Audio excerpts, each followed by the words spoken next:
প্রায় এক দশক ধরে সাভারে চামড়া শিল্প এলাকা প্রতিষ্ঠার কাজ চলছে। আগামী মাসের মধ্যে সেখানে ট্যানারি শিল্প স্থানান্তরের সময়সীমা নির্ধারণ করেছে সরকার। তবে এই সময়সীমার মধ্যে ট্যানারি শিল্প স্থানান্তরের কোনো কার্যক্রম বাস্তবে দেখা যাচ্ছে না।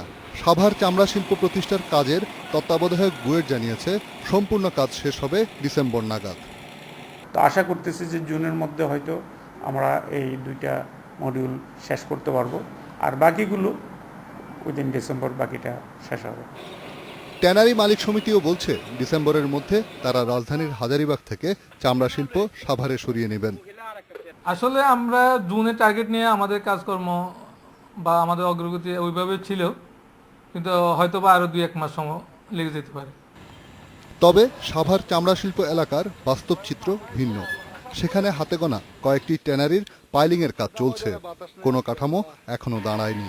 এই অবস্থায় কবে নাগাদ ট্যানারি স্থানান্তর হবে তা নিয়ে সন্দিহান বাংলাদেশ পরিবেশ আন্দোলনের নেতারা। মাননীয় প্রধানমন্ত্রীর বারংবার অঙ্গীকারকে যারা পদদলিত করেছে তাদের যথোপযুক্ত কঠোর প্রশাসনিক ব্যবস্থা নেওয়া দরকার।